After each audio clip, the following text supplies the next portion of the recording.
Hello tanks and tankettes, and welcome to a view replay courtesy of Lava Grasuna here in the tier 10 Chinese tank destroyer, the WZ-113G FT. Basically a superstructure plonked on top of the 113 hull, which is possibly completely fake, but do we care that much? Probably not.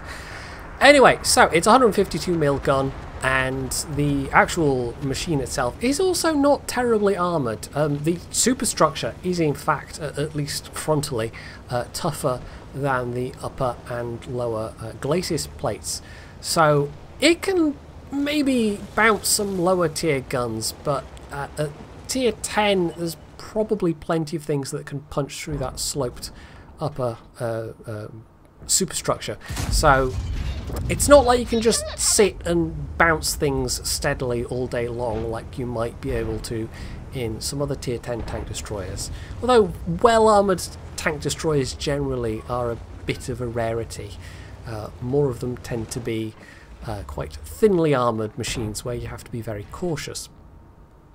So the theme of this game is going to be high explosive, because if you've got a big enough gun, well, you can just pretend that you are carrying a derp cannon even if you have perfectly serviceable AP. And you'll see some of why Lava does that in this game, because in his replay description he says he routinely does carry quite a lot of HE on basically any tank destroyer with quite a large gun, and it's because the AP can sometimes just be incredibly trollish, or rather the game itself can be very trollish in terms of what your AP shells do, and when you've got a long reload that can be quite annoying. Whereas if you're using HE, it can do damage under circumstances where your AP shells would not. But I have to stress, you know, I'm not saying you should all go around firing HE all the time in your tank destroyers. This is quite a big gun. Most tanks and tank destroyers don't get a gun this big. And there are some that are bigger, of course, but, you know, for the most part, AP is there for a reason. Now, my own experience with big tank destroyer guns is actually kind of limited, but I do have the Death Star, the FE-183, and I have to say, yes, having tried to use the AP on that on a fairly semi-regular basis, at the times I have played it, sometimes it does just troll the heck out of you, and there's a reason why people use HESH on that as the standard ammo, even though it's the premium ammo, because if it pens, great, it's going to do a bunch of damage. If it doesn't, it still acts like a big HE shell and splashes for a lesser amount, but still, you know, a reasonable amount of damage. Whereas the AP shells, you sometimes get really weird bounces. Sometimes it'll just go into the ground, sometimes it'll get eaten by tracks and do no damage, and it can just be a really frustrating experience to use. So the HESH has that level of reliability, and I think that's what Lava's going for here. And you will see some of it in this replay, where there are times he uses AP and sometimes he uses it to good effect, and there are other times where the AP just does not behave. So anyway, what we have is a rapidly collapsing flank to the south. We've got some tanks to the west that have pushed round but don't have sufficient numbers to actually push past the enemy defenders, and so it's overall not looking great for Lava's team right now. And because he's got a relatively long reload, he has to be fairly mercenary with this STB and just hope that they can stay alive long enough distracting these enemy tanks for him to do some damage. Now, there are some shots here where maybe Lava could have used AP. I mean, the IS-7 turret, for example, you would never shoot AP at that. But some of these side shots could maybe, you know, stand to be AP. And you will see him actually switching to AP because he's going to have side shots on tanks. And he maybe already could have had a good shot on the FV, for example. And I think he's actually thinking of going for the FV. But the FV then gets whacked by a bunch of things, and you don't want to waste a big shell on a very low health target. So instead he tries for the IS-7, and that happens. Okay, that was just straight RNG giving him the middle finger, essentially. I'm sure he wished he'd stuck with the HE shell at that point. And so, unsurprisingly, the very next thing he goes back to is the HE shell. Now, maybe trying another AP would have been the better thing to do there, but anyway, he's actually going back to the AP now because, you know, if you can get it through the pike nose or the lower front plate, it could have a good effect and just knock him out. But then he changes his mind and goes back to HE anyway, which does have the added benefit of actually tracking the IS-7, so there we go. So that just leaves the Type 5 Heavy of the group that's pressed forward. The other tanks that were here seem to have gone back to the west to take out his teammates, so this is not great, but at least it's a one-on-one situation right now. And we can also note that the enemy artillery have been killed. So there's not going to be anybody throwing shells from a great distance and, you know, having to be hunted down at the end of a match, potentially. Not that I want to foreshadow anything. So the Type 5 seems to really be struggling here, actually.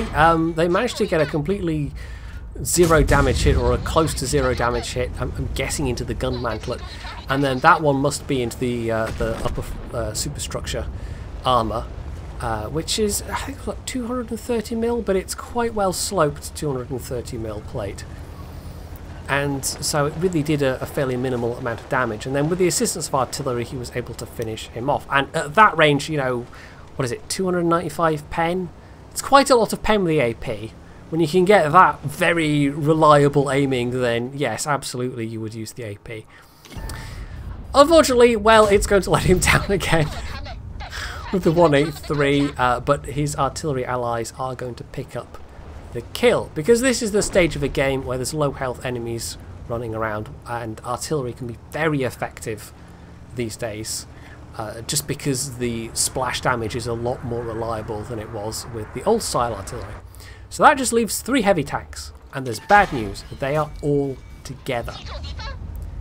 And that is absolutely not going to work with this reload, and even with his artillery allies still being alive, only one of these tanks is now really low enough health that artillery could potentially get the kill.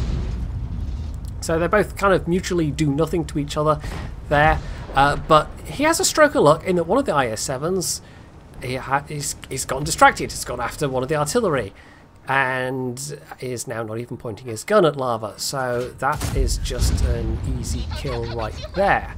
And he's actually gotten to a point where he can just back around the corner, although this Super Conqueror, I said Super Pershing there, is still going to get a shot. But he actually, again, gets a bounce, which is quite nice.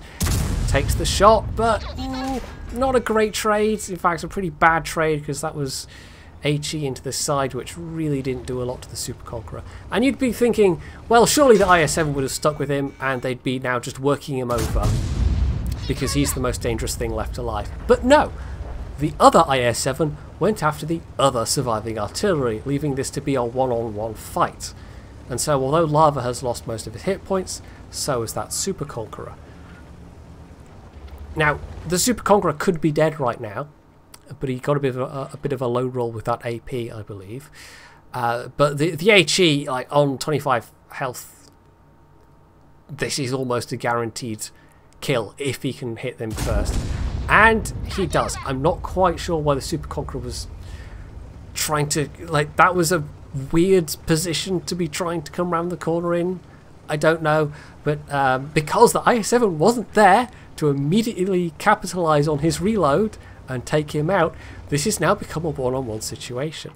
If these 3 tanks had just worked together, ignored the artillery for long enough to kill Lava, and then finished the arty off, that would have been that. This would be over already. And instead, we have come down to this. And the IS-7's actually come round from the south.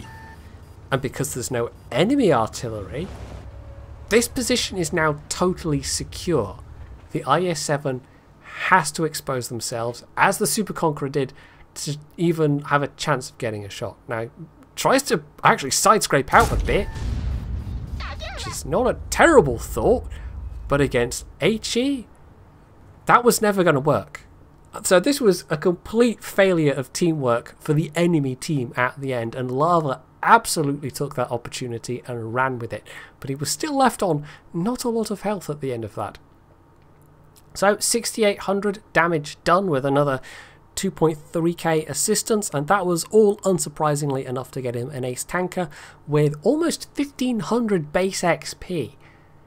That's not half bad for a tier 10 tank in a flat tier 10 game.